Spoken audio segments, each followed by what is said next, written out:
सलाम साहब। तुम कौन? साहब, हमारा नाम मानसी है।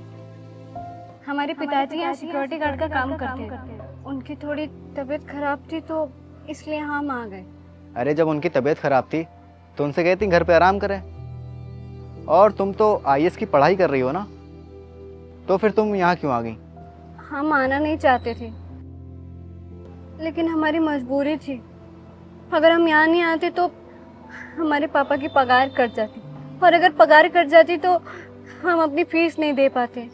आप तो जानते हैं आईपीएस की पढ़ाई के लिए कितना पैसा लगता है, और मेहनत भी लगती है। मेहनत तो हम कर रहे हैं, लेकिन हमारे बाबा के सिवा हमारा कोई नहीं है।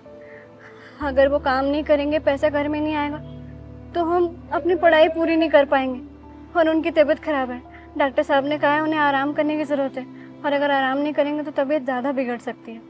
इसीलिए हमने बाबा से कहा कि आप आराम कर लीजिए, हम चले जाते हैं। आप हमें काम से मत निकालिएगा, आप बाबा पे गुस्सा मत करिएगा।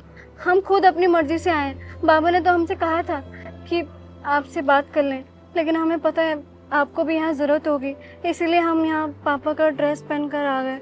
आप हमारे पापा को गुस्सा मत करिएगा और काम से मत निकालिएगा। वो मेरे पापा की उम्र के हैं। जितनी रिस्पेक्ट वो मेरी करते हैं, उससे ज़्यादा रिस्पेक्ट मैं उनकी करता हूँ। और एक और बात, तुम्हारी उम्र पढ़ने की है, तुम पढ़ाई पे ध्यान दो।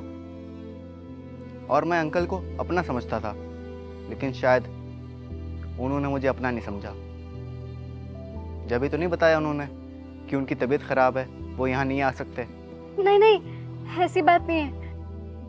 वो तो आपकी बहुत इज्जत करते हैं। उन्होंने कहा था कि मैं आपसे बात कर लूं। मैंने बताया तो मैं डर गई थी कि आप अगर पगार काट दोगे तो इस महीने की फीस कैसे जाएगी, इसीलिए पापा के मना करने पर भी आ गई। मुझे माफ़ कर दीजिए। आप प्लीज़ ये बात पापा को मत बताइएगा, या पापा पे गुस्सा मत करिएगा, उन्हें काम से मत निकालिएगा। अरे नहीं नहीं, मैं उन्हें काम से नहीं निकालूंगा। और हाँ, तुम एक काम करो, ये कुछ पैसे हैं, रखो, काम आएंगे। अरे अब इतना सोचो मत, मैं उनकी सैलरी में से नहीं काटूंगा। रखो इसे और उनका अच्छे से इलाज कराओ। हमारे बाबा अक्सर कहते थे कि आप बहुत अच्छे इंसान हैं। आज हमने खुद अपनी आंखों से देख लिया। अभी तुम जाओ, अपने पापा का ध्यान रखो। जी।